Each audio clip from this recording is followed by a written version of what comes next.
या अय्युहल्लज़ीना आमनुत्तकुल्लाह व कूनू मअस्सादिकीन आमन्तु बिल्लाहि सदक़ल्लाहुल अज़ीम बिबरकति इन्नल्लाह व मलाइकतहु युसल्लूना अलन नबी या अय्युहल्लज़ीना आमनू सल्लु अलैहि व सल्लिमू तस्लीमा। दरूद पाक मोहब्बत और ज़ौक़ साथ पढ़िए। अस्सलातु वस्सलामु अलैका या सय्यदी या रसूल अल्लाह व अला आलिका व अस्हाबिका या सय्यदी या हबीब अल्लाह।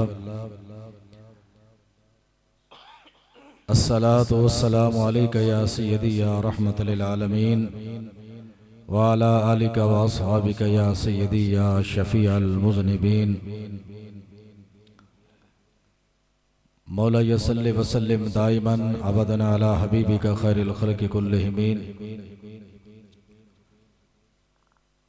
अमिन तज़क्कुरि जीरानिम बिज़ी सलमी मा ज़जत दमअन जरा मिन मुक़लतिन बिदमी फ़हुवल्लज़ी तम्म मअनहु व सूरतहु सुम्मा इस्तफ़ाहु हबीबन बारिउन निसमी। या साहिबल जमाली व या सय्यदल बशर मिन वजहिकल मुनीर लक़द नुफ़िरल क़मर ला युमकिनु सनाउ कमा कान हक़्क़ुहु बादस खुदा बुजुर्ग तुई किस्सा मुख्तसर। हज़रात गिरामी, आज की ये तकरीब सईद पीरे पीरा मीरे मीरा जनाबे मोहिउद्दीन अब्दुल कादिर जिलानी गिलानी अल हसनी वल हुसैनी रदियल्लाहु ताला अन्हु आपके रूह पुरफतूर को नजरान अकीदत पेश करने के लिए इनेकाद पजीर है। मैं और आप इसमें हाजिर हैं। आज की इस महफिल पाक की सदारत जनाबे पीर तरीक़त रहबर शरीयत जनाबे खलीफा पीर मोहम्मद जमील अंजम साहिब फरमा रहे हैं।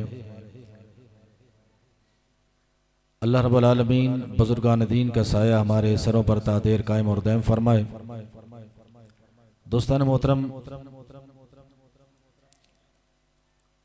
हमारा आज का मकसद जो बैठने का है वो यही है कि हम बुजुर्गान दीन के किरदार को देखें कि उन्होंने ज़िंदगी अपनी कैसे गुजारी और हम आज किस डगर पर चल रहे हैं, किस रास्ते पर गामज़न हैं। इंशाअल्लाह औलिया कामिलीन की शानों का तज़किरा भी कुरान से बयान करूँगा, हदीस मुस्तफ़ा का भी सहारा ज़रूर लूँगा और उसके बाद जनाब हुज़ूर गौसुल आज़म रज़ियल्लाहु ताला अन्हु आपकी सीरत के ऊपर भी इंशाअल्लाह ज़रूर बात होगी। तो अब आप ज़रा मोहब्बत से बैठिए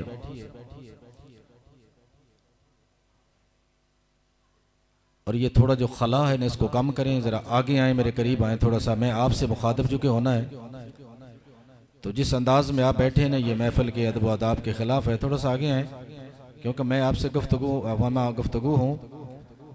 मैं चाहता हूँ कि आज की इस महफिल माशाल्लाह काफ़ी क्राउड हो गया अल्हम्दुलिल्लाह, और भी इंशाल्लाह मेहरबानी हो जाएगी।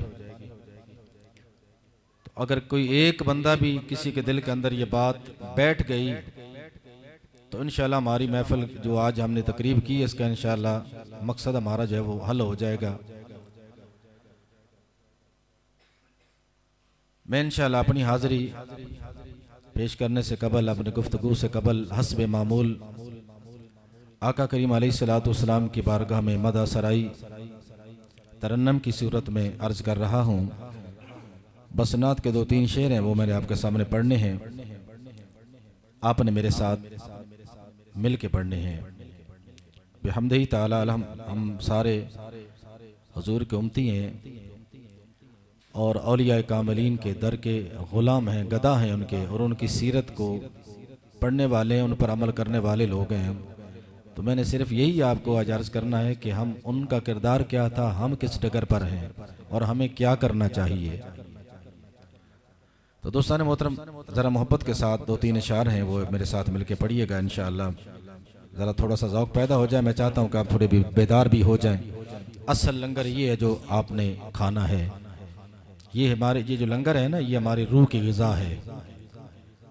बाकी ग़िज़ावां असीं ब्याहां ते शादियां ते वलीमे ते अगे पिछे जिसम नूं माशाअल्लाह काफ़ी मोटा ताज़ा रखने वास्ते काफ़ी कोशिशां करते हैं यार। कोई मछली खा लो, कोई बकरा खा लो, कोई होर चीज़ां खा लो, ताकि ऐसी तवाना रहिए।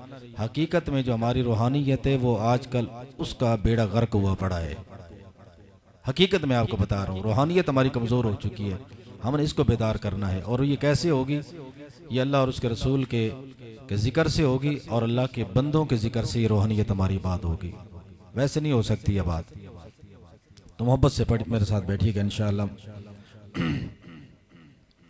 मेरी नात का उन्वान ये है कि आका आपके सिवा हमारा कोई नहीं है, ठीक है, कोई है भी नहीं है, बस आका ही हैं। आप ही का हमें सहारा है। दुनिया के अंदर भी अल्लाह ने हमें सहारा ही ऐसा अता फरमाया है जो दुनिया के अंदर भी हमारे काम आता है, कब्र में भी हमारे काम आता है, हशर में भी हमारे काम आएगा।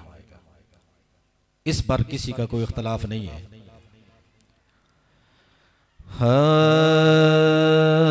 नहीं है कोई दुनिया में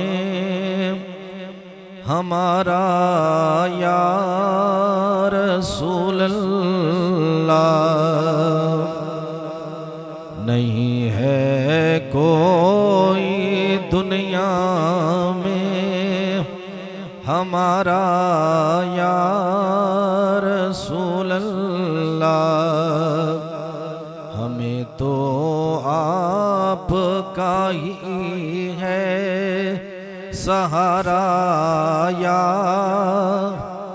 रसूल अल्लाह, हमें तो आपका ही है सहारा या रसूल अल्लाह। शायर मैशर की बात कर रहा है कि खुदा जब आपसे फरमाए, खुदा जब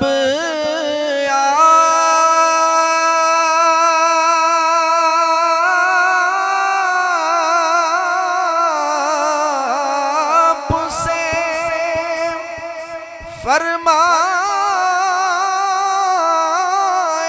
फरमाए के लाओ अपनी उम्मत को, खुदा जब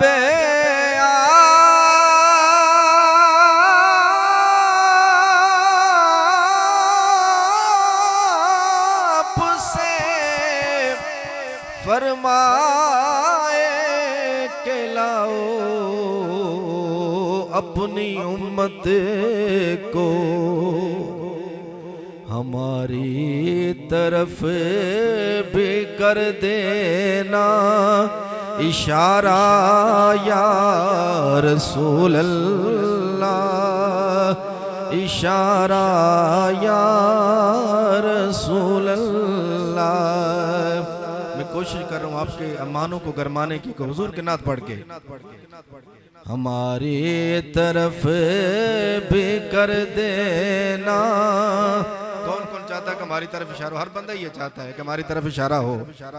हमारी तरफ भी कर देना इशारा या रसूल अल्लाह। तड़पता है ये दिल मेरा, तरसती है मेरी आँखें, तड़पता है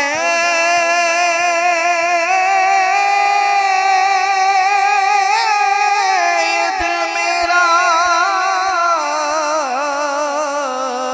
तरसती है मेरी आँखें। बुला लो अब मदीने में, जिसके दिल के अंदर तड़प है ना आका की, वो बोलेगा बुला लो अब मदीने में, बुला लो अब मदीने में, खुदारा या रसूल अल्लाह, खुदारा या रसूल अल्लाह। हमें तो आपका ही है सहारा या रसूल अल्लाह। आखिरी शेर है, दमे आखिर जरा मुश्ताक पर इतना करम करना, दमे आखिर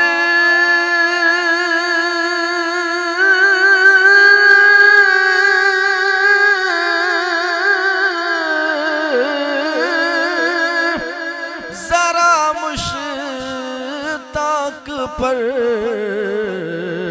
इतना करम करना।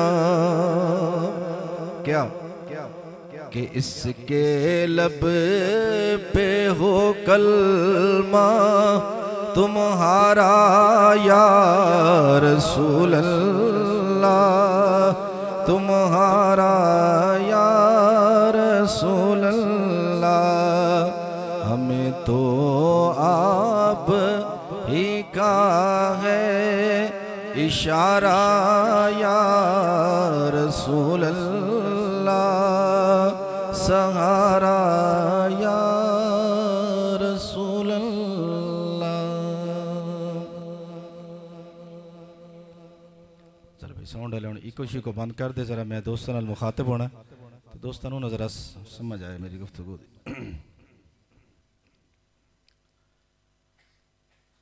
हज़रात गिरामी, कुरान मजीद फ़ुरक़ान हमीद में से 11वें पारे में से एक आय मुबारका पढ़ने का शरफ़ हासिल हुआ है। अल्लाह रब्बुल इज़्ज़त ने इरशाद फरमाया, या अय्युहल्लज़ीना आमनुत्तकुल्लाह वकूनू मअस्सादिकीन। या अय्युहल्लज़ीना आमनु, ए ईमान वालो जो ईमान की ज़ीनत से माला माल हो, अल्लाह तुमसे मुखातिब है। इत्तकुल्लाह, तकवा इख्तियार करो, इस्तकामत इख्तियार करो।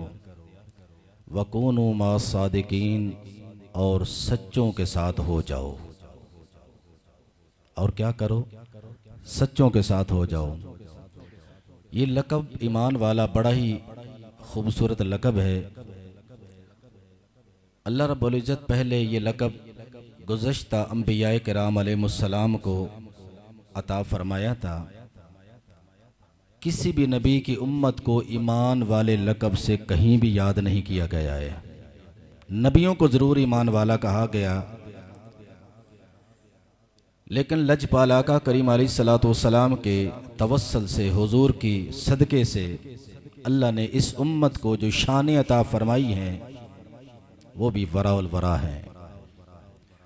तो रब्बुल इज़्ज़त ने ये ईमान के लक़ब से उम्मत मुस्तफ़ा को एक मरतबा नहीं, 2 मरतबा नहीं, 3 मरतबा नहीं, बल्कि कुरान मजीद फ़ुरक़ान हमीद के अंदर 82 मरतबा, 82 मरतबा अल्लाह ने ईमान के लक़ब से याद फरमाया है। और जब भी कोई अच्छा काम करने का हुक्म अल्लाह ने इरशाद फरमाया तो या अय्युहल्लज़ीना आमनू करके फरमाया। या अय्युहन्नास, आम लोगों को नहीं फरमाया, या अय्युहल्लज़ीना आमनू। रोज़े की बात आई तो फरमाया या अय्युहल्लज़ीना आमनू कुतिबा अलैकुमुस्सियाम, ऐ ईमान वाले अल्लाह ने तुम पर रोज़े फ़र्ज़ किए, ईमान वालों पर फ़र्ज़ किए। यहाँ भी या अय्युहन्नास नहीं फरमाया कि अल्लाह ने सारे लोगों पर रोज़े फ़र्ज़ किए ने। तो ईमान वाला वो जो नबी पाक अलैहिस्सलातु वस्सलाम की उम्मत के अंदर है, कलमा जिसने पढ़ा है वो ईमान वाला है। रोज़े उस पर फ़र्ज़ हैं, अल्लाह ने किसी और कौम पर रोज़े फ़र्ज़ नहीं किए हैं, क्योंकि ईमान वाले जो हैं वो फ़कत अल्लाह के नबी की हम उम्मती हैं। दोस्तान मोहतरम, अल्लाह रब्बुल इज़्ज़त ने इरशाद फरमाया वकूनू मअस्सादिकीन, सच्चों के साथ हो जाओ।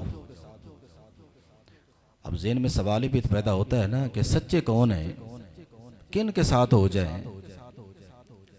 तो कुरान हमें इसका जवाब देता है कि सिरातल्लज़ीना अनअमता अलैहिम, सिरातल्लज़ीना अनअमता अलैहिम, जो इनाम याफ्ता लोग हैं, जो सिरात मुस्तकीम पर गामज़न हैं, उनके नक्शे कदम पर हो जाओ। यही सच्चे लोग हैं जिन पर अल्लाह ने इनाम फरमाया है, ये लोग सच्चे हैं, इनके नक्शे कदम पर चलो। हम हर नमाज के अंदर, हर रकत के अंदर ये पढ़ते हैं मौला सिरातल लज़ीना अनअमता अलैहिम, हमें सीधा सीधा रास्ता दिखा, और रास्ता उन लोगों का जिन पर तूने इनाम फरमाया है, जो तेरे मुकर्रबीन हैं, जिनको तूने अपना कुर्ब अता फरमाया है। अब फिर ये सवाल पैदा होता है कि वो मुकर्रबीन कौन है, कुर्ब वाले कौन हैं। अल्लाह के कुरान ही से पूछते हैं कि वो कुर्ब वाले कौन है, वो मुकर्रबीन कौन है। तो कुरान ने 4 ग्रोहों का जिक्र फरमाया है, एक मिनन नबीयीन, एक सिद्दीकीन, एक शुहदा और एक सालिहीन। तो दोस्तान मोहतरम, नबियों का जिक्र करना, सिद्दीकीन का जिक्र करना, शुहदा का जिक्र करना, सालिहीन का जिक्र करना, यकीनी बात है नबी पाक अलैहिस्सलाम के फरमान के मुताबिक कि ज़िक्रुल अंबिया इबादतुन व ज़िक्रुस सालिहीन कुफारा, कि अंबिया का जिक्र करना इबादत है और सालिहीन का जिक्र करना गुनाहों का कुफारा है। तो हर बंदा ये नमाज इसलिए पढ़ता है कि मैं नमाज पढ़ूं मेरे गुनाह झड़ जाएं, वजू इसलिए करता है मेरे गुनाह झड़ जाएं, रोज़ा इसलिए रखता है कि मेरे गुनाह झड़ जाएं, सदका खैरात इसलिए करता है कि मेरे गुनाह झड़ जाएं, हर नेक अमल इसलिए करता है कि मेरे गुनाह झड़ जाएं। तो अल्लाह करीम ने फरमाया वकूनु मा सादिकीन, सच्चों के साथ हो जाओ, जो सिराते मुस्तकीम पर गामज़न है। उनके 4 गिरोह हैं, इनके साथ अपना ताल्लुक, अपनी वाबस्तगी जो है उनको पुख्ता और मजबूत कर लो। अल्लाह तुम्हारे गुनाहों को माफ़ करेगा, अल्लाह तुम्हारे गुनाहों को यकीनन माफ़ करेगा, अगर तुम्हारी जो वाबस्तगी है वो इन अल्लाह के मुकर्रबीन के साथ हो गई। अच्छा, मुकर्रबीन से पहले मैं एक बात आपको अर्ज करता चलूं। एक मिसाल मौलाना रूमी रहमतुल्लाह ताला अलैह दी दे के ना मैं फिर वो गल में करांगा, हदीस से बाग तरफ आऊँगा। आप फरमाते ने कि एक शेर दा बच्चा बदकिस्मती नाल बकरियां दे रेवड़ दे अंदर चला गया। हुण साहब जरा बकरियां दा दुध पींदा सी, बड़ा होया ते एक दिन ना जंगल दे शेर ने वेख्या, उस आख्या यार नस्ल शेर दी है ते बकरियां दा नाल एदा केड़ा काम है। वो गया उहदे करीब होया तो वो अगे लग के दौड़ पिया। वो कहंदा तू मेरी नस्ल दे विचों, तू कित्थे दौड़िया, बकरियां दा काम है दौड़ना, तू कित्थे जा रहा। कहंदा मैं बकरी हां, मैं शेर शूर कोई नहीं। ते साडे मुसलमानां दी भी हालत यही, असीं कहना असीं बकरियां, असीं शेर शूर कोई नहीं। ये हकीकत है। अब वो उसके पीछे उसने कहा यार मेरी बात तो सुन। मौलाना रूम ने मसनवी के अंदर बहुत सारी आयात इनका जिक्र किया है बात समझाने के लिए। अब वो करीब उसने कहा यार आ ऐसे कर, मेरे साथ एक नदी पर चलते हैं, वहां तू भी अपना चेहरा देख पानी में, मैं भी देख, अगर तो तेरा चेहरा मेरे साथ मिलता है तो फिर तो तू शेर का बच्चा है, अगर चेहरा नहीं मिलता तो फिर तू बकरी का बच्चा है, फिर जा तो अपना रास्ता ले। उसने कहा ठीक है, राजी हो गया। जब नदी पर गए ना देखा तो उसने कहा शक्लें तो रलती हैं, मिलती हैं आपस में। उसने कहा तू शेर का बच्चा है, गलती से बकरियों के रेवड़ में शामिल हो गया है। तो हमारे मुसलमान बहुत सारे ऐसे हैं जो गलती से बकरियों के रेवड़ के अंदर शामिल हो चुके हैं, गिदड़ों के रेवड़ में शामिल हो चुके हैं। लेकिन खुदा की कसम है, अरे मुस्तफ़ा की उम्मती अगर अपनी शानें देखना चाहता है, अगर अपना मकाम और इज्जत को देखना चाहता है, कायनात के अंदर ना पहली उम्मतों में तेरे जैसा कोई था, ना अब कोई तेरे जैसा है, ना कयामत तक तेरे जैसा कोई होगा। अपने मकाम को नहीं समझा है। और ये मैं नहीं कह रहा, ये तो कुरान कहता है कुंतुम खैर उम्मतन उखरिजत लिन्नास, कि तुसी बेहतरीन उम्मत हो, बड़ी चंगी उम्मत हो। कुंतुम खैर उम्मतन उखरिजत लिन्नास, जेडे दुनिया दुते जाहिर होए हो, कोई माड़े आम बंदे नहीं तुसी। अच्छा, इसकी भी क्या वजह है? क्योंकि हमारी निस्बत मुस्तफ़ा के साथ है, हमारी निस्बत मुस्तफ़ा के साथ है, इसलिए हम बेहतरीन हैं। वगरना काम तो एडे चंगे कोई नहीं, काम एडे कोई खास चंगे नहीं, लेकिन फिर भी ये ऐसा ईमान का जज्बा इस कौम के पास है, अगर वो किसी आम बंदे के अंदर भी चिंगारी भड़क उठे ना तो वो पूरे आलम को तबाह और बर्बाद करके रख सकती है। ऐसी चिंगारी अल्लाह ने इस उम्मत के अंदर लोगों में रखी है। अल्लाह ने फरमाया ना, ये मट्टी जरा नम हो तो बड़ी जरखेज है ऐसा की, ये बड़ी जरखेज मट्टी है। तो दोस्तान मोहतरम, सिर्फ आप अपना मकाम देखें पहले, फिर उसके बाद मैं औलिया कामिलीन की बात करूंगा। रब्बुल इज्जत ने जो कुछ भी उम्मत मुस्तफ़ा को दिया है ना, खुदा की कसम है चुन चुन कर दिया है, चुन चुन कर दिया है। महबूब भी दिया है तो चुन कर दिया है, किताब भी दी है तो चुन कर दी है, और गुलाम जो अल्लाह ने अपने महबूब को दिए हैं वो भी चुन कर दिए हैं। उम्मत भी अल्लाह ने अपने महबूब को चुनकर अता फरमाई है। तो दोस्तान मोहतरम, इस उम्मत की मैं आपको एक बात बताऊं। मेरे आका करीम अलैहिस्सलाम का फरमान है, मेरे आका ना मस्जिद नबवी शरीफ बैठे ने, सहाबा कराम दा मजमा लगा है। मेरे आका करीम अलैहिस्सलाम ने फरमाया, साहबा अल्लाह रब्बुल आलमीन ने तुहाडे उत्ते एक सलाम भेजा है, तुसी एक सलाम दे हकदार हो। तो फरमाया कि कुछ लोग ऐसे होणगे जिहड़े मेरे तो तुहाडे तो बाद विच आउणगे, पिछले जमाने दे अंदर आउणगे। ते ऐसे लोगों वास्ते एक नहीं बल्कि 7 सलाम अल्लाह ने भेजे ने। कितने? 7 सलाम।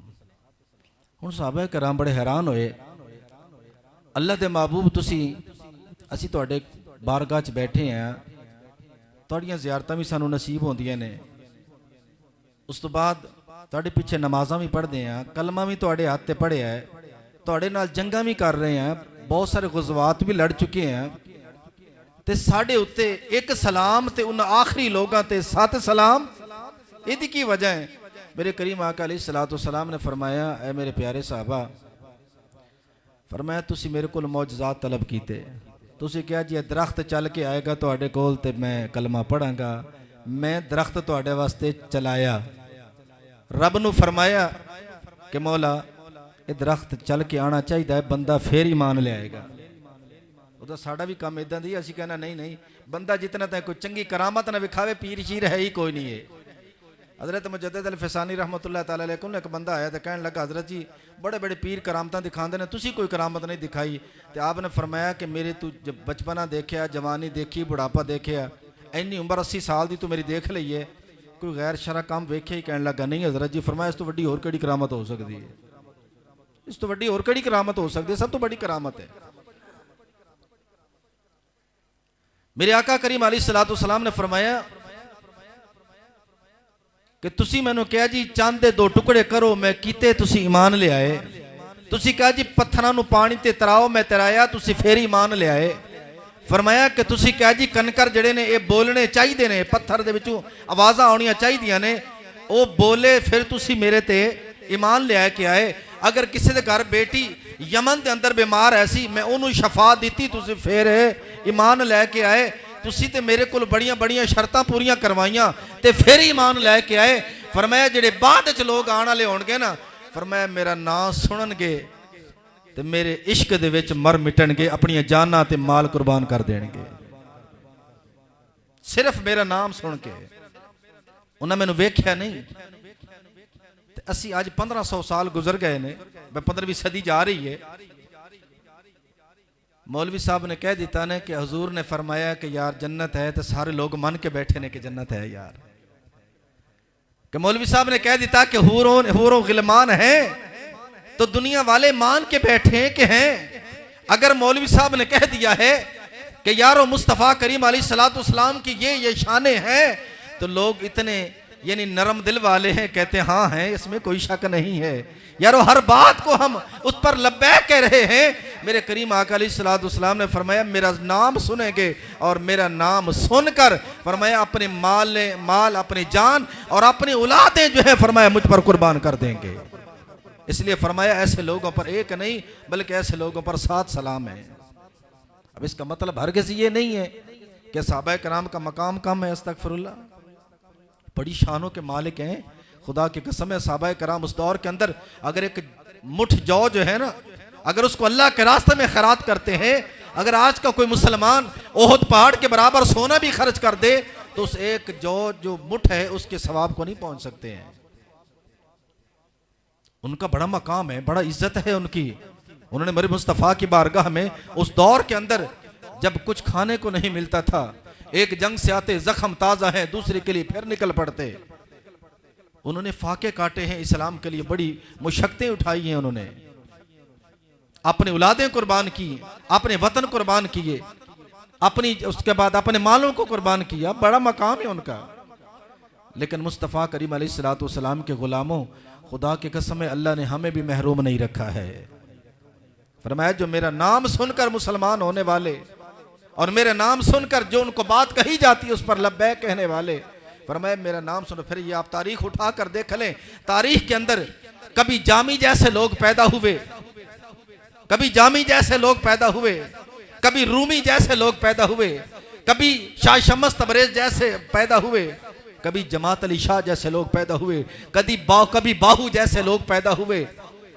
खुदा कसम कभी गाजी इल्मुद्दीन जैसे इस उम्मत में पैदा हुए, कोई आमर चीमा जैसे लोग पैदा हुए, कोई मुमताज कादरी जैसे लोग यहाँ पैदा हुए। उन्होंने कहा हुजूर की नामूस पर कोई सौदेबाजी नहीं है, हुजूर की जात के लिए कोई सौदेबाजी, नामूस पर कोई सौदेबाजी नहीं। हमारी जानें तो जा सकती हैं लेकिन हम हुजूर की नामूस पर कोई आंच नहीं आने देंगे। तो ये उम्मत का इतना बड़ा मकाम है दोस्तान मोहतरम, अल्लाह रब्बुल इज़्ज़त ने उम्मत को बहुत मकाम अता फरमाया। याद रखें निस्बत से बात होती है, निस्बत जितनी आला हो मकाम भी उतना ही आला मिलता है। ये नहीं कि वली सिर्फ उम्मत मुस्तफ़ा के अंदर पैदा हुए हैं, तो पहले नहीं थे, वली पहले भी थे, पहली उम्मतों के अंदर भी वली गुजरे हैं। और ऐसे ऐसे वली गुजरे हैं जैसे आसिफ बिन बरखिया का जिक्र आता है कुरान पाक के अंदर, सुलेमान अलैहिस्सलाम के वजीर का जिक्र आता है कि उसने आग झपकने से पहले मलका बल्कीस का तख्त बमाए फौज आपके अपना सामने पेश कर दिया। तो ये एक करामत है, ऐसी करामतें भी वलियों से होती हैं, इसमें कोई शक नहीं। और फिर ये तो ऐसा बंदा था जिसके बारे में कुरान ने फरमाया क़ाल अल्लज़ी इंदहु इल्मुम मिनल किताब अना आतीका बिही क़ब्ल अन यरतद्दा इलैका तरफुक, कि किताब का इल्म रखने वाला जो था अल्लाह ने उसको यह कमाल अता फरमाया कि क़ब्ल अन यरतद्दा इलैका तरफुक, यानी अभी आंख झपकी ही नहीं है उससे पहले मलका का तख्त मौजूद है। तो मुझे बताओ सुलेमान अलैहिस्सलाम आपके जो उम्मत वाले हैं, अल्लाह ने उस उम्मत को बेहतरीन उम्मत नहीं फरमाया, बेशक यकीनन वो उम्मती हैं हज़रत सुलेमान अलैहिस्सलाम के, लेकिन बेहतरीन उम्मती फरमाया है तो वो अल्लाह ने मुस्तफ़ा की उम्मत को पैदा अपना फरमाया है। तो अगर उस उम्मत के अंदर इतने इतने वली कामिल हो सकते हैं तो जो इमामुल अंबिया हैं उनकी उम्मत के वलियों का क्या मकाम है, आपकी उम्मत का क्या मकाम है, उनके वलियों के पास इतनी पावर है तो मुस्तफ़ा के वलियों की पावर को क्यों तस्लीम नहीं करते हो? अरे मुस्तफ़ा तो इमाम अल-अंबिया है, सुलेमान अलैहिस्सलाम तो इमाम अल-अंबिया नहीं है।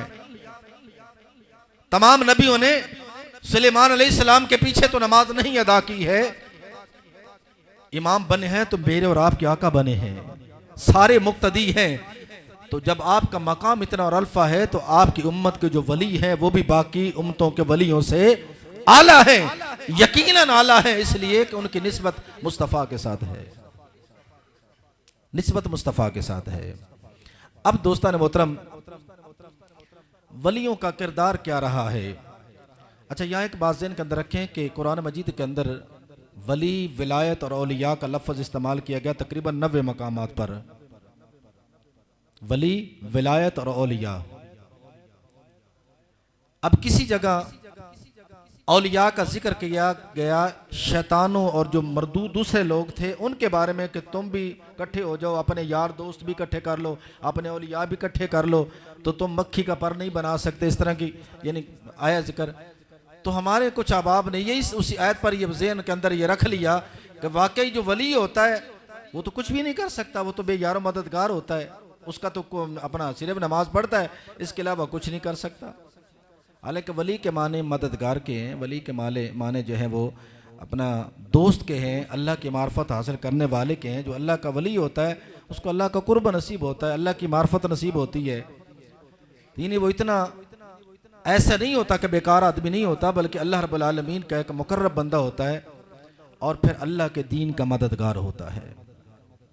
और हमारे इस्लाफ ने यहाँ की बात नहीं कर रहा मैं, सिर्फ बरे सगीर के अंदर नहीं बल्कि अरब की, अफ्रीका, अरब दुनिया की 5 बरे आजम जो हैं उनके अंदर भी अगर आप देख लें तो हर बरे आजम के अंदर मुस्तफ़ा करीम अलैहिस्सलातु वस्सलाम के जो उम्मत के वली हैं वो मौजूद हैं, जिन्होंने इस्लाम के लिए किरदार अदा किया है और इस्लाम को फैलाने में अपना किरदार अदा किया है।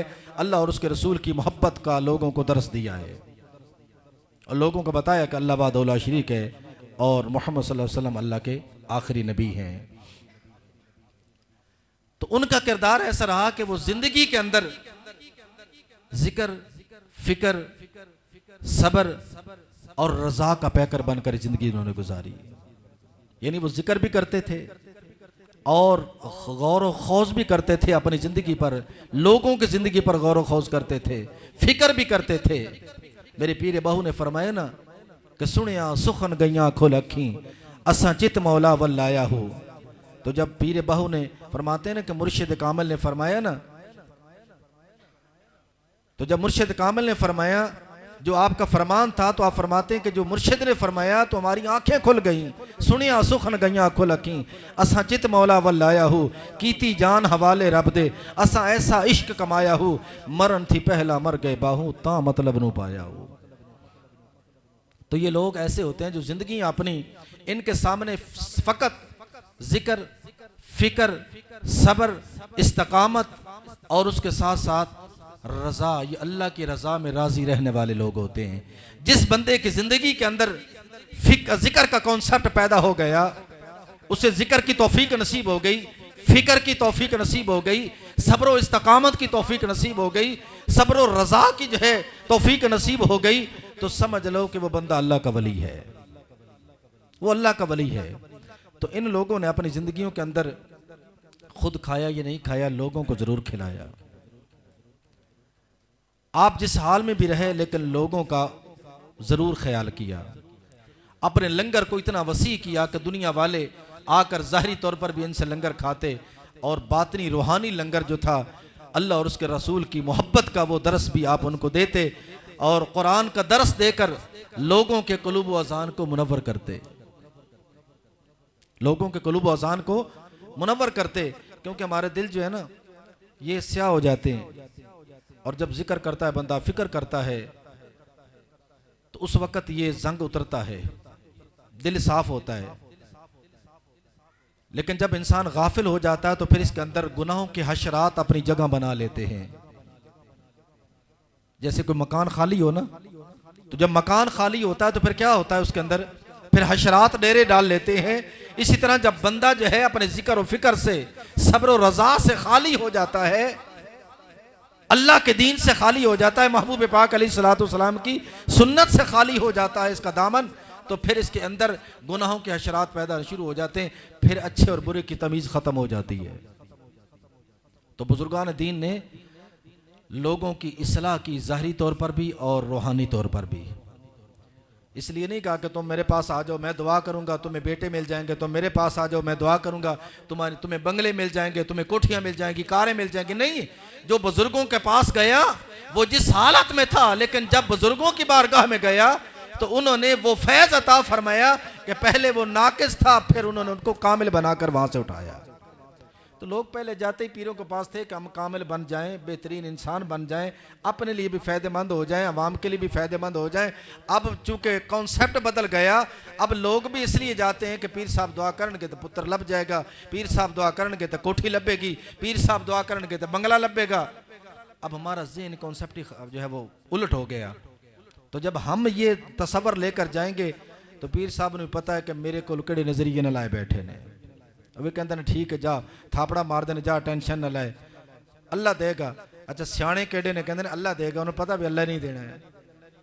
तो दोस्तान मोहतरम, गुजारिश ये है औलिया कामिलीन, हम ये 2 नंबर जग्गा पग्गा पीर के मानने वाले हम लोग नहीं है। हम तो हुजूर गौसुल आजम रज़ी अल्लाह तआला अन्हु जैसे किरदार को मानने वाले हैं, हम पीर बहू के मानने वाले हैं, हम मेहर अली के मानने वाले हैं। अरे हम उन लोगों के मानने वाले जिन्होंने सुन्नत मुस्तफ़ा के मुताबिक अपनी ज़िंदगी को गुजारा। जब ज़रूरत पड़ी कलम की तो कलम को उठा लिया, अगर वाज़ो नसीहत की ज़रूरत पड़ी तो वाज़ो नसीहत शुरू कर दी, अगर ज़रूरत पड़ी किसी बद्दीन के साथ मुबाहिलों तक आने थी, उसके सामने मैदान अमल के अंदर आकर जो है उसको अपना ज़ेर करके दुनिया वालों को दिखाया कि वली का काम सिर्फ ये नहीं होता कि वो किसी हुजरे में पड़ा रहे और वहाँ पे अल्लाह अल्लाह करता रहे, बल्कि वली का काम ये होता है कि जब उम्मत पर और मुस्तफ़ा के दीन पर मुश्किल वक़्त आ जाए तो जिस तरह की ज़रूरत हो वो अपने आप को उस ज़रूरत के मुताबिक पेश कर दे, ज़रूरत के मुताबिक पेश कर दे, वो अल्लाह का वली होता है। सिर्फ ये वली है सारा साल बस पराडो कल्चर है, ये वो इधर आ रहे हैं, पीर साहब उधर जा रहे हैं और अपना अजीब सेटअप बनाया हुआ है। तो दोस्तान मोहतरम, थोड़ा सा आप भी जहाँ बाकी चीज़ों की पहचान करते हैं ना, यहाँ अल्लाह वालों की भी पहचान किया करें कि कौन वाकई अल्लाह वाला है, कौन है जिसके हाथ में हाथ दिया जा सकता है, कौन है जो हमारा दुनिया के अंदर हमारी इस्लाह बेहतरीन कर सकता है। तो दोस्तान मोहतरम, औलिया कामिलीन का किरदार यही रहा कि लोगों को वो शरीयत मुस्तफ़ा पर गामजन करने के लिए अपनी ज़िंदगी उन्होंने वक़फ़ की, मुस्तफ़ा की मोहब्बत के लिए हुजूर की अपने ऐसे औसाफ का जिक्र किया, हुजूर की सीरत का जिक्र किया, आका करीम अलैहिस्सलातु वस्सलाम के चेहरे व दुहा का जिक्र करते कि हमारे आका, उनका मेरे आका का चेहरा ऐसा था, मेरे आका की जुल्फ़ें ऐसी थीं, मेरे आका करीम के दंदान मुबारक ऐसे थे, मेरे आका मुस्कुराते ऐसे थे, मेरे आका बैठते ऐसे थे, हमारे आका जो है वो चलते ऐसे थे, मेरे आका का जो किरदार है वो पड़ोसियों के साथ कैसा था, अज़वाज के साथ कैसा था, औलाद के साथ कैसा था। ये सारी बातें औलिया कामिलीन बताते और बंदा जो था इनको एक्सेप्ट कर लेता। जब एक्सेप्ट कर लेता उसके बाद उसकी ज़िंदगी के अंदर मेरा आका करीम अलैहिस्सलातु वस्सलाम की सीरत खुद ब खुद आ जाती। हुजूर की मोहब्बत के वो तराने कि यारो हुजूर अपनी उम्मत से कितना प्यार करते थे। तो दोस्तान मोहतरम, आज मैं जिस हस्ती का जिक्र कर रहा था मैं उसी की तरफ आऊँगा। औलिया कामिलीन, एक बात और ज़हन के अंदर रखें, अल्लाह ने कुरान मजीद फुरकान हमीद के अंदर दो तरह के लोगों के साथ ऐलान जंग फरमाया है, एक सूद खाने वाले लोगों के साथ और एक औलिया कामिलीन के दुश्मनों के साथ। एक सूद खाने वाले लोगों के साथ अल्लाह ने ऐलान जंग किया है और एक औलिया कामिलीन के साथ जो बुग़्ज़ रखने वाले लोग हैं उनके साथ अल्लाह ने ऐलान जंग किया है। और ये बात मैं आपको बड़े सूख के साथ कह रहा हूँ। इसके अलावा अल्लाह ने कहीं भी ऐलान जंग नहीं फरमाया किसी के साथ भी। तो जो अल्लाह के वाक़ई वली हैं, अल्लाह का कुर्ब रखने वाले हैं और अल्लाह और उसके रसूल से मोहब्बत करने वाले लोग हैं, तो मैंने पहले अर्ज़ किया है कि उनकी ज़िंदगियाँ वक़फ़ ही अपने रब के लिए होती हैं, वो अपने रब की रज़ा में राज़ी रहते हैं। हुज़ूर गौसल आज़म रज़ी अल्लाह ताला अन्हु अब आते हैं आपके किरदार की तरफ कि हम ये जो 11वीं वाला पीर है, हकीकत ये है कि हमारे बहुत सारे उलमा भी इस हकीकत से नावाकिफ़ हैं। उनको ये नहीं पता है कि हम 11वीं क्यों करते हैं। खुद मौलवियों को पता नहीं है कि ये 11वीं क्या है।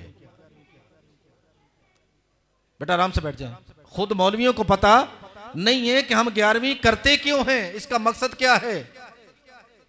तो मैं इंशाल्लाह इसके ऊपर भी आपको अर्ज करूंगा। हुजूर गौसल आज़म रज़ी अल्लाह ताला अन्हु आप हसनी हुसैनी सैयद हैं, यानी आपकी माँ जो है उनका तल्लक हज़रत इमाम हसन की लड़ी से था और आपके जो वालिद है उनका तल्लक हुजूर हज़रत इमाम हुसैन हज़रत ज़ैनुल आबिदीन की लड़ी से था। आपने अपनी ज़िंदगी के अंदर तकरीबन जवानी तक, तकरीबन कोई 15, 16, 17 साल की उम्र तक आपने अपने इलाके के अंदर ही रहे, अपनी माँ की ही पास आपने वक़्त गुजारा और उन्हीं से जो कुछ उलूम थे आप हासिल करते रहे। 16, 17 साल की उम्र तक आप कहीं नहीं गए।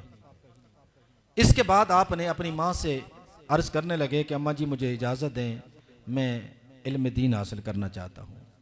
तो आपने सुना होगा ये वाक़या उलमा से कि आप बच्चे थे, इतने बच्चे नहीं थे आप, जब आपने सफ़र बांधा ना तो इतने बच्चे नहीं थे आप। तो अलगर्ज़ कि आपने ये 16, 17 साल की उम्र से इल्म दीन हासिल करना शुरू कर दिया और तकरीबन 52 साल तक आप इल्म दीन हासिल करते रहे। 52 साल की उम्र तक हजरत जी, हुण तो 52 साल का बंदा होता मर जाता, यानी 52 साल तक आप इल्म दीन हासिल करते रहे, जोहद करते रहे, चिले करते रहे, यानी कभी ज़ाहिरी उस्ताद के पास तो कभी रूहानी उस्ताद के पास। आपने ये इतना अरसा जो था कुरान, फ़िक़्ह, फ़लसफ़ा, इल्मुल कलाम, सरफ़, नहव, बहुत सारे उलूम आपने उलूम मारिफ़ा हासिल किए। और 52 साल की उम्र के बाद आपने मेरे आका करीम अलैहिस्सलाम की ज़ियारत नसीब हुई। फरमाया अब्दुल कादिर अब तेरा वक़्त आ गया, अब तबलीग शुरू कर दे। अब्दुल कादिर अब तबलीग का वक़्त आ गया है, अब तबलीग जो है ये शुरू कर दें। आका मुझसे तो बोला नहीं जाता, मेरे अंदर इतनी हिम्मत नहीं, मेरे अंदर ताकत नहीं, सकत नहीं, मैं लोगों का सामना कैसे करूं। ये वो तारीखी बातें हैं जो आपके उस लिखी हुई आपके सवाने हयात के अंदर। मेरे करीम आका अलैहिस्सलाम ने अपना लुआब दहन जो था जनाब गौसुल आज़म के मुंह के अंदर रखा। फरमाया कि ले अब हमने जाग लगा दिए, जा अब तेरा दिल करेगा दुनिया तुझे सुनेगी आकर। अब आपने 52 साल की उम्र के बाद आपने बगदाद के अंदर दर्स का सिलसिला, तबलीग का सिलसिला जो था उसको शुरू फरमा दिया। खुदा की कसम है फिर वो वक़्त आ गया कि आपने एक एक नशिस्त के अंदर 70-70 हज़ार लोग आकर आपका दर्स जो था वो सुना करते।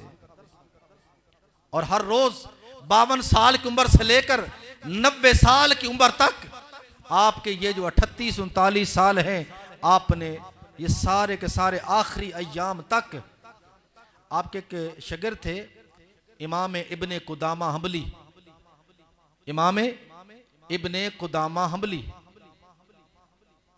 ये आपके आखिरी शागिर्दों में से। और एक इमाम इनके एक कज़न थे, इमाम अपना ये अपने हम्बली मज़हब उनका तल्लक था उनका, इब्ने कुदामा जो थे, और ये बैतुल मक़दस के रहने वाले थे। इनके कज़न भी थे अब्दुल गनी। ये दोनों आखिरी अय्याम के अंदर हुज़ूर गौसुल आज़म के पास ये इल्म दीन हासिल करते थे। तो ये फरमाते हैं कि जनाब हुज़ूर गौसुल आज़म आखिरी दिन तक दर्स हदीस अरशाद फरमाते रहे और फिर इस दायरे फ़ानी से आपका कूच कर गया। और हर रोज़ 13 उलूम का दरस अरशाद फरमाते, 13 उलूम का दरस। या एक मास्टर अगर इंग्लिश पढ़ा ले, एक मास्टर ने इस्लामियात पढ़ा ले, एक मास्टर मैथ पढ़ा ले, कोई जो है वो जोग्राफिया पढ़ा दे, कोई मुख्तलिफ जो है वो सब्जेक्ट पढ़ाता है। एक एक सब्जेक्ट के कितने पैसे लेते हैं? लाखों रुपए तनख्वाह लेते हैं एक सब्जेक्ट पढ़ाने की। कोई गलती से गरीब का बच्चा ट्यूशन पढ़ने आ जाए, एक एक सब्जेक्ट 5-5 हज़ार रुपये ये लोग लेते हैं। पेट फिर नहीं भरता। लेकिन मैं कुर्बान जाऊं गौसुल आज़म तेरी अजमत पर, खुदा की कसम है कोई पैसा नहीं है, कोई किसी से जो है अल्लाह के रजा के लिए बैठे हैं। खुदा की कसम है दुनिया आकर आपके नाम से, आपके वजह से दुनिया राज कर रही है। और हर साल उलूम दीन पढ़ाने का सिलसिला ऐसा जारी और सारी है कि 3000 उलमा मुहद्दिस हदीस के उस्ताद हर साल पैदा होकर यहाँ से निकल रहे हैं। अच्छा गल मैं होर भी दसा, हुज़ूर गौसुल आज़म रज़ी अल्लाह तआला अन्हु का जो फैज़ है ना, हदीस का फैज़, कुरान का, तफसीर का फैज़ जो लोग हासिल करते थे उस ज़माने के अंदर, आज कोई माने ना माने, यही इब्ने कुदामा हम्बली जिनका मैंने अल-मक़दसी जिनका जिक्र किया है, इन्होंने हुज़ूर गौसुल आज़म की बारगाह में आखिरी साल के अंदर पढ़ा। और फिर इनके जो शागिर्द थे उनका नाम था उमर अल-फारूसी, बड़े मशहूर हुए। ऐसे होता है कि तालिब इल्म तो बहुत पढ़ने वाले होते हैं, लेकिन उनमें जो ज़हीन और लायक तालिब इल्म होते हैं फिर उनका नाम रहता है। तो ये उमर अल-फारूसी जो थे ये बहुत बड़े अपना फ़िक़्ह के अपना जानने वाले थे, इल्म अपना तफसीर को बहुत समझते थे, बड़े लायक यानी कि शागिर्द थे जनाब कुदामा हम्बली अल-मक़दसी रहमतुल्लाह अलैह के। अब यही उमर अल-फारूसी हैं जिनके शागिर्द इमाम तैमिया थे। ये तारीख की बात मैं आपको कह रहा हूँ, कोई माने ना माने, गौसुल आज़म का फैज़ अपनों में भी और दूसरों में भी। अब ये इमाम तैमिया के उस्ताद का नाम है उमर अल-फारूसी, उमर अल-फारूसी के उस्ताद का नाम है इमाम कुदामा हम्बली अल-मक़दसी। और कुदामा हम्बली के कौन उस्ताद हैं? हुज़ूर गौसुल आज़म रज़ी अल्लाह तआला अन्हु। और फिर इनका सिलसिला इमाम तैमिया के बाद उनके इब्ने तैमिया, फिर उन्होंने बहुत सारी किताबें लिखी, लेकिन उनकी तबीयत के अंदर थोड़ा सा मुतशद्दद जो सेटअप था वो ज़्यादा था, वगरना उस वक़्त अभी ये जो मसले कहें इनका कोई रोला गोला नहीं था। तो अब 3000 लोग हर साल वहाँ से मुद्दस बन के निकल रहे हैं। तो तकरीबन दुनिया के बर्रे आज़मों के अंदर हुज़ूर गौसुल आज़म का आज भी फैज़ बिहम्दिही ताला मौजूद है। और फिर हुज़ूर गौसुल आज़म के तकरीबन 12 बेटे हुए और 12 बेटों में 12 के 12 ही मुहद्दिस गुजरे। और आज भी आज की 19वीं या 20वीं लड़ी आपकी जा रही है जनाब सैयद अपने अब्दुल रज़ाक शाह साहब जो आजकल बगदाद के अंदर हुजूर गौसल आजम के गद्दी नशीन है, आप भी अपने वक़्त के बहुत बड़े मुहद्दिस आजम हैं और ये आपका फैज़ नस्ल दर नस्ल चलता आ रहा है, ये अभी लड़ी टूटी नहीं है। इल्म दीन का काम अभी जारी और सारी है। तो दोस्तान मोहतरम, इन बुजुर्गान दीन ने अपनी जिंदगियां ही अल्लाह और उसके रसूल की रजा के लिए वक़फ़ की है। हम 11वीं क्यों मनाते हैं भाई? ना तो गौसल आजम की 11वीं के दिन वफात है, ना उनकी पैदाइश है, ना वफात है और ना पैदाइश है, तो फिर क्यों 11वीं मनाते हैं भाई? ये 11वीं वाला पीर मशहूर किमें हो गया? अब ऐसे होता है कि जैसे हमारे हर साल ये बज़्म, मैं समझाने के लिए अगर बज़्म गुलशन रूहानियत के तहत हर साल एक प्रोग्राम होता है गांव के अंदर। पहले साल बंदे ज़रा थोड़े, दूसरे साल ज़्यादा, तीसरे साल उस तो भी ज़्यादा, अगले साल उस तो भी ज़्यादा। इस सिलसिला चलदा चलदा यानी चंद लोगों तो दर्जन लोगों तो सैकड़ों ते पहुंचा, सैकड़ों तो हज़ारां ते हज़ारां तो लखां ते। जनाब हुजूर गौसल आजम रदी अल्लाह ताला अन्हु आपने ये सिलसिला जो था ये 11वीं के दिन का शुरू किया और इसके ऊपर आपने मशावरत की अपने मुरीदीन से कि हमें क्या करना चाहिए। मैं बाहर जाता हूँ, बहुत सारे लोग आते हैं मुझसे कुछ हासिल करना चाहते हैं, उनको मैं मिल नहीं पाता हूँ, तो ऐसा करें कोई एक दिन मुकर्रर कर लें। तो मुकर्रर क्या दिन किया गया कि हुजूर आप ऐसे करें 10वीं का दिन रख लें, 11वीं की रात रख लें। नवासा हुसैन का शहादत का दिन है, 10वीं का दिन रात 11वीं है। तो इस तरह बहुत सारे ऐसी तारीख के अंदर, माजी के अंदर, मैं उस माजी में नहीं जाना चाहता। तो आपने इस दिन को मुकर्रर कर लिया और ये महफिल जो थी वो हर महीने और हर साल के बाद हुआ करती, 11वीं वाली। अब ये 11वीं वाली महफिल इस कदर मकबूल हो गई कि दुनिया से करीब और दूर से जो उमरात थे, बादशाह थे उस रियासतों के अंदर, मुख्तलिफ रियासतों में, स्टेट्स में, उन लोगों ने भी नजराने और तोहफे तवाइफ जो थे वो हुजूर गौसल आजम की बारगाह में भेजने शुरू कर दिए। अब यहाँ लाखों लोग जमा होते और ये जो उर्स का सेटअप था ये कई कई दिन तक जो है ये चलता रहता। और मैंने तारीख के अंदर ये पढ़ा है, इमाम इब्न तैमिया, अपना इब्न तैमिया जो है उनकी किताब है, उन्होंने छोटा सा किताब जो उसको लिखा है, उसके अंदर उन्होंने लिखा कि जब ये दिन आ जाता तो वहां से बेशुमार 20-40 ऊंट जो थे वो माल से लदे हुए हुजूर गौसल आजम की बारगाह में पेश करते कि हुजूर आप दीन का काम कर रहे हैं, यहाँ पे गुलाम आने वाले हैं, गुलाम यहाँ पे खाएंगे। उनकी जैसे उनकी रूहानी जो प्यास है वो ख़त्म होगी तो ज़ाहिरी प्यास भी उनकी ख़त्म होनी चाहिए, उनकी भूख भी ख़त्म होनी चाहिए। कोई बकरे ला रहा है, कोई आटा ला रहा है, कोई गंदम ला रहा है, मुख्तलिफ तोहफे तवाइफ आ रहे हैं और वहाँ लंगर चल रहे हैं और दुनिया खा रही है और दीन का काम हो रहा है। असल ये सेटअप ये है 11वीं का, हकीकत जो है। तो यानी नाम 11वीं का पड़ गया, लेकिन ये ऐसी अदा जो थी आप समझ लें अल्लाह को पसंद आ गई कि ये सिलसिला ऐसा चल पड़ा कि आपके मानने वाले, आपके मुतवस्सिलीन जो थे उनके अंदर ये सिलसिला जारी और सारी है। और हर रबी उस्सानी की जो 11 तारीख है ये सालाना बड़ी 11वीं शरीफ होती थी उनकी, बाकी तो हर महीने के बाद वो करते थे। लेकिन उसमें होता क्या था, अल्लाह और उसके रसूल की बातें होती थी, लोगों को राह रास्त पर लाने के लिए लोगों की ट्यूनिंग की जाती थी। जैसे बैठे ना, सजा के बैठे पे चलो दोस्तों की ट्यूनिंग हो जाए, अल्लाह और उसके रसूल की बातें सुनेंगे, कुरान की जो है गुफ्तगू सुनेंगे, कुरान में कहता क्या है। तो ये ट्यूनिंग थी उनकी हकीकत में, ये हर महीने के बाद और हर साल के बाद, इसलिए 11वीं। तो देख लो यारो, फिर ये ऐसा सिलसिला शुरू हुआ। मैंने आज से 30 साल पहले देखा, मैं गांव के अंदर सिला वाली में पढ़ता था। खुदा की कसम जब 11वीं होती ना तो औरतों ने भैंसें रखी होती थी घरों के अंदर, तो उन्होंने क्या करना कि वो बड़े बड़े देश के भर के तो मस्जिद के दरवाजे पे आके खड़े हो जाना, मौलवी साहब ने ऐलान कर देना भाई आज 11वीं है तो बच्चे आ जाएं भाई दूध पी लें। अब मस्जिद माइयाँ खड़ी हैं और दूध जिनको नसीब नहीं होता था, जिनके घरों में नहीं होता था, वो कहती थी आज तो घर के अंदर एक कतरा रखना भी हमारे लिए आराम है, आज तो गरीबों के बच्चे ही इनको पियेंगे। खुदा की कसम जब तक गरीबों के बच्चे पीते थे, घरों में दूध खत्म नहीं होता था। आज 1 किलो घर के अंदर हो तो कहते हैं चल इसको भी वहाँ जाकर दे आओ। 11वीं का तो नाम था, हकीकत में तो अल्लाह के रास्ते में और अल्लाह की मखलूक का भला करना मकसद था। असल में मखलूक का भला करना मकसद था कि मखलूक का भला हो जाए, गरीबों के बच्चों के पेट में कुछ चला जाए। तो साढ़े लोगों ने नहीं जी उन्होंने तो कहते मौलवियों का एवं खाण के पखंड बनाए ने, मौलवियों के काम ने जी सारे भी, चलो साड़ा सिस्टम उन तो सानू कोई खिदमत करनी नहीं किसी ने, चल इदा ही चलो साड़ा सिस्टम चलता रहेगा। दोस्तान मोहतरम हकीकत ऐसे बिल्कुल भी नहीं, इसके बरक्स है जो मैंने आपको अर्ज कर दिया, ये हकीकत है। मखलूक की खिदमत करना मकसद है, अल्लाह और उसके रसूल की गुफ्तगू जो है लोगों की ट्यूने करना मकसद है, जो असल मकसद था हुजूर गौसुल आज़म का। और देख लें कि इतना वो मसरूफ आदमी कि जिसने जिंदगी के अंदर शायद एक किताब लिखी है, वगरना जिस पाए के वो गौस थे, जिस पाए के वो मुहद्दिस थे, जिस पाए का उनके पास इल्म था, अगर चाहते तो सैकड़ों किताबें लिख डालते, लेकिन आपने वो किताबें कागजों वाली नहीं लिखी, बल्कि चलती फिरती किताबें आपने जो है वो शाया की, चलती फिरती किताबें आपने जो है वो तैयार की, ताकि लोग चलें तो देखें कि ये गौसुल आज़म के मानने वाला है, ये गौसुल आज़म से मोहब्बत करने वाला है। और गौसुल आज़म, मैंने पहले अर्ज किया है कि आपका हस्ब व नसब बहुत आला, आप हसनी हुसैनी सैयद हैं।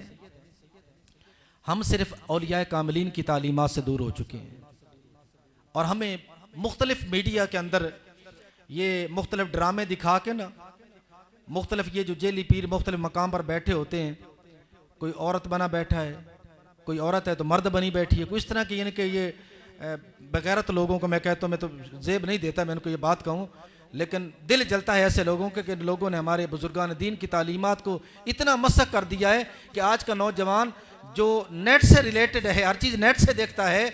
अब ये बेचारे प्रॉब्लम कहते हैं ये पीर होते हैं, इस तरह के फ़कीर होते हैं, ये तो जाहिल लोग हैं यार। देखो, तो मैं आपको इन जाहिलों का बिल्कुल भी नहीं कह रहा हूँ कि इनका एहतराम करें। मैंने पहले अर्ज़ किया है कि हम लोग ऐसे लोगों के मानने वाले हैं जिन्होंने अपनी ज़िंदगी शरीयत मुतहरा के मुताबिक गुजारी, लोगों को अल्लाह और उसके रसूल की मोहब्बत का दर्स देते रहे, लोगों को नमाज का दर्स देते रहे, और लोगों की ट्यूनिंग करते रहे कि लोगों अपने दिल को अपने रब के लिए हमेशा पाक और साफ रखो। यही बुजुर्गान दीन का सबक था। इससे गुनाहों की अलाइशें इस दिल के अंदर से जो कदूरते हैं, जो नफरतें हैं, जो बुग़्ज़ है, जो कीना है, जो हसद है, जो मुनाफ़क़त है, इससे अपने दिलों को पाक रखो, और दुनिया की हर बुराई से इस दिल को पाक रख कर उससे नफरत भी करो। हम लोग जब करते हैं ना, हम कहते हैं जी की करिए यार, माशरा ये साइड पे जा रहा है। हम कहते हैं ना, जब कोई माशरे के अंदर ऐसा गलत काम होता है तो हम पता है क्या कहते हैं, यार देखो क्या करें, हम शादी ब्याहों में जाते हैं, देखते हैं हमारी माएँ बहनें हैं यार, बड़े बड़े मैं देखता हूँ, यानी माशाल्लाह बड़े बुजुर्गों लोगों के घरों से इनका होता है सिलसिला, लेकिन अजीब होता है कि वहाँ बिल्कुल भी हमें कोई शरीयत मुतहरा वाला काम नजर ही नहीं आता है। मैं परसों एक हज़रत साहब की तकरीर सुन रहा था, सैयद अब्दुल हसन साहब ने माशाल्लाह बड़ी प्यारी गुफ्तगू, वो आजकल के ना ये जो शादी ब्याह होते हैं, हमारे जो ये लेन देन है, उन्होंने बड़ी दो टोक बात कही, कहने खुदा की कसम, कहते हैं मैं खा के कह रहा हूँ, हज़रत अली और हज़रत फ़ातिमा की उन्होंने मिसाल देकर फरमाया कि हज़रत अली के पास एक ढाल थी, फरमाया अली ये ढाल हुजूर ने दी थी, फरमाया अली इस ढाल को बेचो, ढाल को बेचा गया, उससे हज़रत फ़ातिमा ज़हरा का जहेज़ ख़रीदा गया, उससे हज़रत फ़ातिमा ज़हरा का जहेज़ ख़रीदा गया और वो अपनी बेटी को दिया गया। लेकिन अब क्या होता है, अब लड़की वाले जहेज लेके आए जी, नहीं लेके आते तो बस ये फारिग हैं। तो उन्होंने फरमा रहे थे उलामा साहब कि लड़की वालों से जहेज लेना ये शरीयत के अंदर, उनके घर से खाना भी खाना जो है ये शरीयत के अंदर हराम है। वो जो एहतमाम करते हैं ना खाने पीने का, ये एहतमाम करना भी उनका हराम है। उनके घर से जो जहेज का सेटअप है लेना, ये भी मुतलकन यह जो है वो हराम है। लिहाजा ये जिम्मेदारी शौहर की है, शौहर जो है वो तोहफे के तौर पर अपनी बीवी को जो है वो जहेज दे। हुण तो गल्लां दे बंदे हो, इतने साढ़े को जिस बच्चे बंदे दियां 3-4 बेटियां ने, वो बेचारा परेशान है, वो पढ़ा भी रहा है, BSc BA करके बच्चियां, MA करके बच्चियां घर बैठिया ने, वालदैन परेशान ने, उनको कर्जा चुकी है, किसी पास सिलसिला करिए, फर्ज अदा करिए। असी इतने दीन तो दूर हो चुके हैं, फिर इसमें ऐसा इवेंट, हाँ शरीयत के अंदर लोगों को बताना ज़रूरी है कि शादी हो रही है। मेरे आका ने जब अपनी बेटी की शादी की ना, तो हुज़ूर ने चंद साहबा को ज़रूर बुलाया ताकि लोगों को पता चल जाए। मेरे आका करीम अलैहिस्सलाम ने ये अख्तब बिन मसीह जो था ना, उसकी बेटी हज़रत सफ़िया, उनसे जब आपने अक़द किया ना, तो लोगों को अभी पता नहीं चला, लेकिन जब वहाँ से खैबर से निकलने लगे ना, तो आपने क्या किया कि आपको एक हूदत बनाया जाता था उसकी ऊँटनी के ऊपर, उसके अंदर आपको बिठा दिया जाता, जो उसके अंदर बैठ जाती सहाबा को पता चल जाता ये हुजूर की बीवी है, और जो ना बैठती सहाबा कराम परेशान है कि पता नहीं हुजूर ने हज़रत सफ़िया से निकाह किया है नहीं किया। वो गुलाम के हक़ में आई थी तो हुजूर ने फरमाया मुझे फ़रोख्त कर दो। जब ख़रीद लिया तो ख़रीदने के बाद फरमाया मैं तुझे अल्लाह और उसके रसूल के लिए तुम्हें जो है वो आज़ाद करता हूँ, अब तेरी अगर मर्जी हो तो मैं तुझसे निकाह करूँ, क्या तू इसे कबूल करेगी? ये तारीख़ी बातें हैं। तो मेरे आका करीम उस वक़्त उन्होंने कहने लगी, अब हज़रत सफ़िया ने एक दिन ना ख्वाब देखा, अभी ये माजरा ये खैबर वाला हुआ नहीं था, उन्होंने देखा कि ये जो चांद है ना, आसमान का चांद, वो मेरी गोद के अंदर आ गया है। तो चाचा ने थप्पड़ रसीद कर दिया। उन्होंने कहा कि तू चाहती है कि वक़्त के नबी की बीवी बने? और फिर आपने जब उस हूदज के अंदर आप बैठ गई तो सहाबा कराम को पता चल गया कि आप आपके हरम के अंदर दाखिल हो चुकी हैं। इतना करना शुगल जो है, शुगल से मुराद है कि इतना बताना तो ज़रूरी है, लेकिन जो कुछ आजकल हो रहा है ना, हम कहते हैं माशरा ऐसे जा रहा है। अरे आप लोगों को क्या मुसीबत पड़ गई माशरे में जाने की? अपनी डायरेक्शन को इस्लाम के मुताबिक जो है वो डालें, अपने आप को डालें कि हमने ये काम नहीं करना है। आपको देखकर और भी लोग बहुत सारे करेंगे। जब आप माशरे के पीछे लग पड़ेंगे, अंधी तकलीद करने लग जाएंगे, तो साफ ज़ाहिर माशरा और बिगड़ेगा, माशरे के अंदर और बिगाड़ पैदा होगा। खुदा के लिए अपने आप को संभालने की कोशिश करें। और बुजुर्गान दीन की यही तालीमात थी जो मैं आपको अर्ज़ कर रहा हूँ। उन्होंने लोगों के किरदार को बेहतरीन किया, लोगों को इस्लाम का गुलाम बनाया, ना कि इस्लाम को अपना गुलाम बनाने की कोशिश की। आज हमारा मुसलमान इस्लाम को अपने पीछे लगाना चाहता है, अपनी ख्वाहिशात को ऊपर चलाना चाहता है, इसलिए हम पस्तियों का शिकार हैं। अगर इस्लाम के पीछे चलें, उस इस्लाम की गुलामी के अंदर आए, तो खुदा की कसम है हमारा कुछ भी नहीं बिगड़ता है, हमारे फ़ायदे ही फ़ायदे हैं सारे। तो दोस्तान मोहतरम, हमें औलियाए कामिलीन की तालीमात पर चल कर हमें जो है वो ज़िंदगी गुजारनी है। मैंने शायद जुमे के ऊपर अर्ज़ किया था कि हुजूर गौसुल आज़म खुदा की कसम है, जब तर्जमा तफसीर पढ़ाते लोग बैठे रहते सुनते रहते, लेकिन जब आप उससे फारिग होते तो फिर आप जिक्र की तरफ हो जाते। इतना जिक्र करते कि वहाँ सैकड़ों तो नहीं मैं कह सकता, दर्जनों लोगों की अमवात हो जाती उस मजमे के अंदर। इतना हाल उनको पड़ जाता और इतने दीवाने जो है वो बेगाने हो जाते। यानी ये हालत थी आपकी जिक्र की और फिक्र की। तो यही औलिया कामिलीन का जिक्र है, यही उनका फ़िक्र है जो मैं आपके सामने अर्ज़ करने की कोशिश कर रहा हूँ। अल्लाह करे मैं उस कोशिश में कामयाब हो जाऊँ। तो दोस्तान मोहतरम, अपने आप को ये दुनिया की रसूमात से खुदा के लिए बुराई को बुराई कहें, उस बुराई की तकलीद मत करें, वगरना जो कर रहे हैं वो तो उनका बेड़ा गर्क तो हुआ ही हुआ है, जो पीछे चलेंगे उनका भी बेड़ा गर्क हो जाएगा। और आज हमारा हशर यही इसी वजह से हो रहा है, हम तकलीफ़ों में इसी वजह से हैं। हमें घर खाने के लिए मिले ना मिले, बेटी की शादी हो जाए तो हम हज़ारों रुपए का, लाखों रुपए के हम जो है वो करते हैं, शुरनियाँ जला देते हैं। गलत रसूमात के अंदर हम लोग पढ़ चुके हैं। मैं कहता हूँ हज़रत फ़ातिमा ज़हरा रज़ी अल्लाह तआला अन्हा के जहेज़ को देख लो, उनके हक महर को देख लो, उनके जहेज़ को देख लो, उनकी बारात को देख लो, उनकी शादी को देख लो, तो मैं कहता हूँ आज की किसी मुसलमान बेटी के लिए मसला ही कोई नहीं है। मुझे बताओ, क्या फ़ातिमा ज़हरा से भी बढ़कर हमारी बेटियां हैं? खुदा की कसम है वो खातून जन्नत हैं। अगर उनके पाँव के साथ लगने वाली धूल भी हमारी बेटियों को नसीब हो जाए, उनकी गुलामी नसीब हो जाए, तो तब भी बड़ी बात है। उनकी कनीज़ होने का शरफ हासिल हो जाए तब भी बड़ी बात है। बाकी उनकी बराबरी करना तो बड़ी दूर की बात है। बेटियों को दो, खाली हाथ मत भेजो, मैं नहीं कहता हूँ, लेकिन जो आजकल हो रहा है ना, ये ठीक नहीं है। तो दोस्तान मोहतरम, हुजूर गौसुल आज़म रज़ी अल्लाह तआला अन्हु आप उन शानों के मालिक हैं जिनके बारे में हमारे इस जंग की धरती के ऊपर मेरे पीरे बाहू ने भी आपकी तारीफ़ किए बगैर नहीं रह सके। अल्लामा इकबाल जैसे लोग। और एक बात मैं अर्ज़ करूं, मैं जिस बंदे का जिक्र कर रहा ना था, इमाम तैमिया, ये ऐसा बंदा था, इसने आज तक कभी किसी आलिम को इज़्ज़त का लफ्ज़ नहीं पुकारा था। इज़्ज़त से मुराद अलकाबात से नहीं पुकारा था। लेकिन इस बंदे ने जब अपनी वो किताब लिखी ना, वो छोटा सा किताब, जब वो किताब लिखी तो इसने उस किताब के अंदर लिखा शम्सुल आरिफीन हुजूर गौसुल आज़म रज़ी अल्लाह तआला। तो उस बंदे ने भी शम्सुल आरिफीन के लक़ब से हुजूर गौसुल आज़म को याद किया। और मेरे पीर बाऊ ने क्या खूबसूरत बात इरशाद फरमाई। हम तो बुज़ुर्गों के मानने वाले हैं दोस्तान मोहतरम, तो मेरे पीर बाहू जिसको जिससे फैज़ होता है वो उसकी बात करता है। तो पीर बाहू क्या फरमाते हैं बगदाद के बारे में। अब तो देख लो बगदाद के साथ क्या हुआ, माजी में क्या हुआ, मुसलमानों ने वहाँ कितनी कुर्बानियाँ पेश की, और अब क्या हुआ। वो बगदाद जिसके इश्क के अंदर मेरे पीर बाहू ने भी अपनी जो है वो ज़बान अपने इश्क का इजहार कर जो है वो उससे ना रह सके। तो मेरे पीर बाहू क्या फरमाते हैं, ज़रा मोहब्बत से सुनिएगा। उन तुसी सुभान अल्लाह नहीं कहनी, मैं तुम क्या भी नहीं भी तुसी सुभान अल्लाह क्यों, क्योंकि मैं कोशिश कर रहा सी कि मेरी गल तुहाडे कवलूब अजान अंदर पै जाए, ता नहीं क्या बार बार आए सुभान अल्लाह कही जाओ सुभान अल्लाह। चलो हुण एक दफ़ा सुभान अल्लाह कहो तो फिर मैं तुहानू ना एक एक केट ते जन्नत ला लो, जन्नत सोने दी यार, इत्थे तो सोने की बड़ी लोड़ है, उत्थे भी लोड़ है।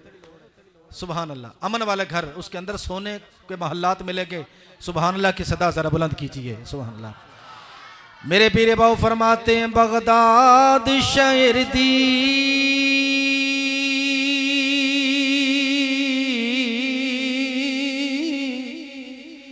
ओ यारो की निशानी ते उच्चियां लम्मियां ओ चिरा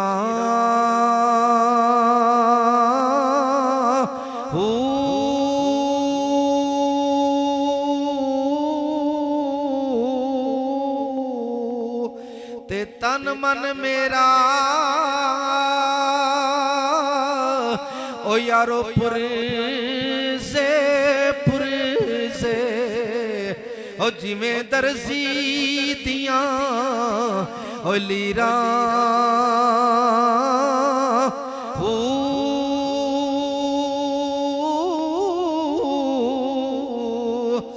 ते इन्ना लीरा दी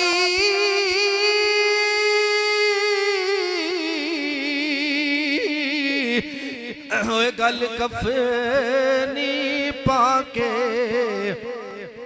ते रलसा संग फकीरा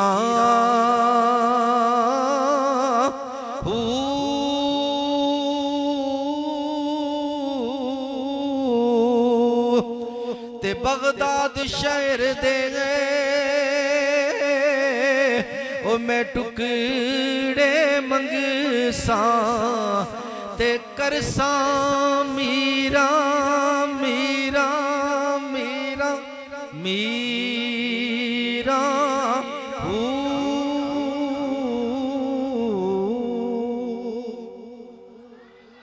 तो मेरे पीरे बाहू जैसा बंदा जिसकी कमीज को सूंघ कर हकीम मुसलमान हो जाए, वो बाहू फरमाता है कि मैं तुम्हें क्या बगदाद की निशानी बताऊं और गौसल आजम की क्या तुम्हें शान बताऊं।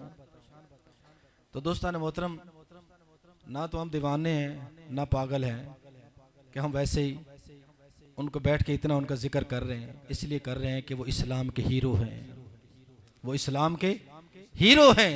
असल हमारे ये हीरो हैं जो हमें बुराई से मना कर गए, लोगों को अच्छाई का दर्स दे गए, जिंदगी गुजारने का तरीका और सलीका सिखा गए।